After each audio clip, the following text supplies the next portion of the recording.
एक मुद्दत के बाद जो सिर्फ अल्लाह को मालूम है, और क़ियामत की अहम निशानियां खत्म होने के बाद और लोगों की जिंदगियों में एक आम दिन के दौरान। फिर माँ देखो, सूर फोन का जा चुका है, जमीन कांपती है, आसमान फट जाता है और पहाड़ टूट जाते हैं, समंदर उबलते और फूटते हैं, सितारे एक एक करके गिरते हैं, हर कोई खौफ व हरास और अफरा तफरी की कैफियत में है। जिस दिन इंसान अपने भाई, माँ और बाप से भागता है, जिस दिन माँ अपने बच्चे को छोड़कर भागती है, एक भाई अपनी बहन से मुंह मोड़ लेता है, हर कोई खुद ही चीखता है, मैं खुद। आज इससे ज्यादा जुल्म नहीं है, आज हर नफस को इसकी कमाई का बदला दिया जाएगा। ये वो दिन है जिसका वादा किया गया है, हक का दिन है, फैसले का दिन है। लेकिन इससे पहले कि हम शुरू करें, अगर आप मोहम्मद सल्लल्लाहु अलैहि वसल्लम से मोहब्बत करते हैं तो लाइक करें और चैनल को सब्सक्राइब करें और तबसरों में अल्लाह की हम्द करें। फिर अल्लाह ताला मौत के फरिश्ते को हुक्म देता है कि बाकी तमाम जानदारों की रूह कब्ज कर ले। मौत का फरिश्ता एक के बाद एक सब की रूहें कब्ज करता चला जाता है, यहाँ तक कि कोई भी जिंदा ना रहे। इसके बाद वो लेने के लिए शुरू होता है खुद फरिश्तों की रूहें, छोटे फरिश्तों से शुरू करके उनमें से बड़े फरिश्तों जिब्राइल, मिखाइल और इसराइल की तरफ बढ़ते हैं। एक एक करके उनकी रूह कब्ज कर ली जाती है, यहाँ तक कि कोई बाकी नहीं रहता मगर मौत का फरिश्ता खुद अपने रब के आखिरी हुक्म का इंतजार करके वसी खाली जगह पर खड़ा है। मौत का फरिश्ता अपनी आवाज से थक कर कहता है, मेरे आका मेरे सिवा कोई जिंदा नहीं। अल्लाह ताला फरमाता है, ए मौत के फरिश्ते मर जा। मौत का फरिश्ता कहता है, तेरी कुदरत और अजमत की किस्म, अगर मुझे मालूम होता कि इस पर कब्जा करना। रूह इतनी सख्त थी, मैं अब से इल्तिजा करता कि मुझे अपनी मखलूक की रूह कब्ज करने का काम ना सौंपना। एक मुकम्मल खामोशी हर चीज को लपेट में ले लेती है। जमीन और आसमान के दरवाजे बंद हैं, कायनात खाली है। आज बादशाही किसकी है? अल्लाह के लिए जो एक महकूम है। सूर दूसरी बार सुना जाता है, रूहें एक साथ अपने जिस्मों में वापस आती है, आखिरी पैदा होने वाले तक उठी, उनके सरों से खाक हिलाते हुए। जिस दिन वो कब्रों से इस तरह तेजी से निकलेंगे जैसे किसी मकसद की तरफ दौड़ रहे हों,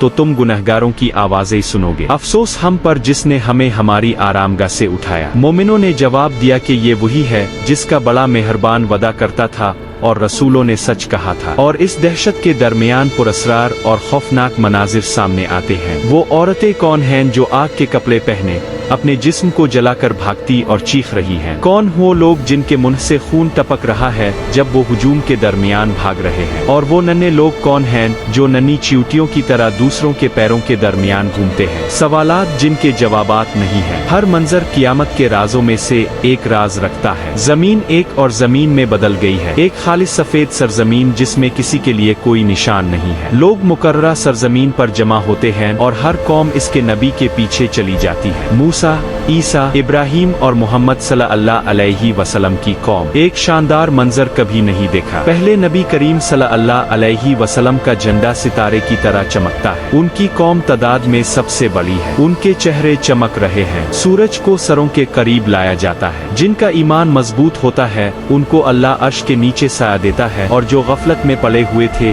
उनका पसीना तकरीबन घट जाता है। मंजर खौफनाक है और हर कोई सदमे की हालत में है। मोमिनों को खर के तालाब की तरफ ले जाया जाता है। इसका पानी दूध से ज्यादा सफेद और शहद से ज्यादा मीठा है। वो नबी मोहम्मद के हाथ से पीते हैं एक मशरूब, जिसके बाद वो फिर कभी प्यासे नहीं रहेंगे। फिर लोग आदम की तरफ लपके। फैसला शुरू करने के लिए हमारे लिए अल्लाह से शफाअत करें। वो खुद कहता है, अपने आप को, फिर नूह को, फिर इब्राहिम को, फिर मूसा को, फिर ईसा को, उन सब पर सलाम हो, और हर एक मुआफी मांगता है। आखिरकार वो मोहम्मद के पास आते हैं। वो अर्श के नीचे सजदा करता है और अल्लाह फरमाता है कि ए मोहम्मद अपना सर उठाओ और मांगो, तुम्हें दिया जाएगा। वो कहता है, मेरी कौम, मेरी कौम। यहाँ अल्लाह की रहमत जिस पर चाहे नाजिल होती है और हिसाब किताब शुरू होता है। नामा अमाल हुआ में उड़ते हैं। हर शख्स अपनी किताब पकड़ता है। ये अमाल नामे हैं। कोई भी अमल बड़ा आ छोटा गैर तहरीरी नहीं छोड़ा जाता। जो अपनी किताब अपने दाएं हाथ में वसूल करते हैं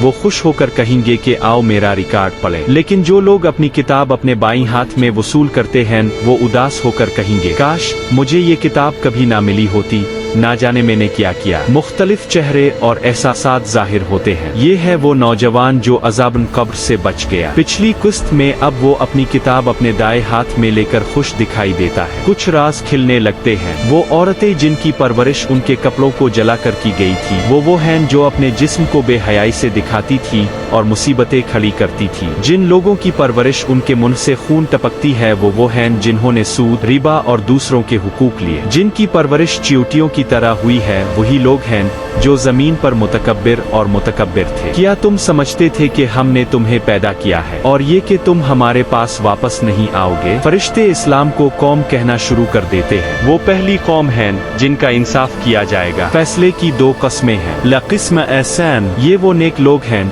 जिन्होंने जिंदगी में अच्छे काम किए और अल्लाह के अहकाम पर अमल किया। अल्लाह की रहमत उनको ढांप लेती है और उनकी नेकियां भारी होती हैं खा उनके कुछ गुनाह हों। दूसरी किस्म वो हैं जिन्होंने अल्लाह की नाफरमानी की और बुरे काम किए। उनसे उनके अमाल के बारे में तफसील से पूछा जाएगा और जिससे इस तरह सवाल किया जाएगा वो मुसीबत में पड़ेगा। अरबों लोगों का फैसला जारी है। मुख्तलिफ हालात हैं। बाज लोगों के लिए उनकी नेकियां ज्यादा हैं और बाज के लिए उनकी बुराइयां ज्यादा है। कुछ लोग अल्लाह की तरफ से छुपे हुए होंगे और बेनिकाब नहीं होंगे। दूसरों को उनके बुरे कामों के लिए बेनिकाब किया जाएगा। कुछ गिरोह सब्र करने वालों की तरह अल्लाह की रहमत से बगैर किसी फैसले के गुजर जाएंगे। दूसरे गिरोहों से अल्लाह की तरफ से मुल्हिदों की तरह बात नहीं की जाएगी और वो हार गए हैं। इस मंजर के आखिर में फैसला खत्म होने के बाद अगला आता है मरहला सीरत को उबूर करना। आगे क्या होगा? फैसले के बाद सीरत का मकसद क्या है? जन्नत कैसी नजर आती है और इसकी खुशी क्या है? जहन्नम कैसी नजर आती है और इसका दर्द क्या है? क्या कोई हमेशा के लिए जहन्नम में रहेगा?